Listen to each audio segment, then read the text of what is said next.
элдин деңгээлине көтөрүлүп калган уул кыз үйлөнүш керек. Кыскасы сиздин оюңузча экөөнүн эле пикир эмес, башка тегерек четтин дагы пикири эске алыныш керек, туура? Ооба. Мен айтайын дегеним ушул. Рахмат. 90-жылдары кыргыз телевидениясынан эфирге чыга баштаган Коломтору кордосу телеберүүчүнүн бу чыгарылышы үйлөнүү темасына арналган. Анда азыркы учурга чейин келе жаткан алагачуу, бел куда, тең куда сыяктуу кыргыздын эзелки адаты айтылат. Бекешевдин программалары руханий багытка көбүрөөк басым жасалган. Жаштарды, бул кыздардын башын байлап берүү маселеси болуп калат да. А кыздар ошол турмушка чыккандан кийин ал жайды эч билбейт. Бирөө башын сайып коюп ушул жерге фанаттап коебузга ошентип иштегендер болот. Бекешев дагы мына ошондой кызматкерлердин бири болчу да. КТРКнын кандайдыр бир ушул Бекешев иштеген жылдардагы өзүнүн бир мындай тарыхы дейбизби, же ошо мезгилинде ал дагы кандайдыр бир өзүнүн мындай салымын кошуп кетти. Ал эч качан унутулбайт.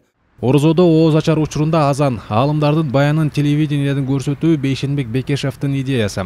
Көчүрмөн киши адамдын аң сезиминдеги ой пикирди, айлана чөйрөгө болгон мамилесин өзгөртүүгө өмүрүн арнады.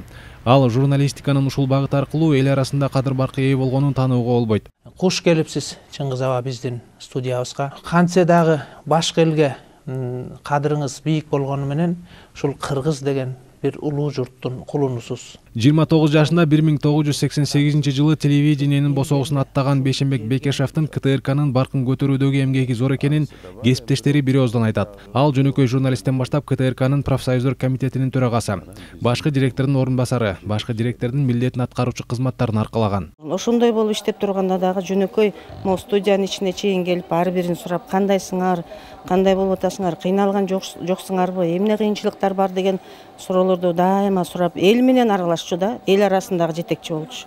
Кайсы кызматта болбосун жөнөкөй, элге жакын жүрчү деп кесиптештеринин айтканына далил көп. Көпчүлүк мамлекеттик телеканалдардын багын ачкан журналист эмгек жолунда нечен шакирт, нечен дос күттү.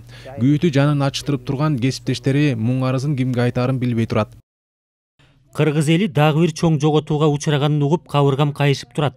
Кыргыз үчүн күйгөн, кыргыз наркы үчүн бүт өмүрүн арнап келе жаткан агартуучу, нарктуу сөзү, терең билими, курч калеми, жогору тажрыйбасы менен журналист калкынын баш сабында жүргөн чыгаан журналист, жазуучу Бейшенбек Бекешев агайдын дүйнөдөн өткөнүнө байланыштуу үй бүлөсүнө, балдарына, тууган уруктарына, кызматташтарына жана жалпы кыргыз элине терең кайгыруу менен көңүл айтам.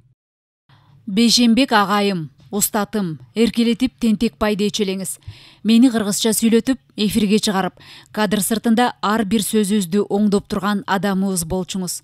10го чейин санап анан сүйлө, балким ага чейин сүйлөөнүн кажети жок болуп калар. Сынган кылычты окумайынча адам болбойсуң деп, артымдан түшүп жүрүп окуттуңуз эле. Ар бир сөзүңүз өмүр бою эсимде калат. Ыйманыңыз саламат, жаткан жериңиз жайлуу болсун.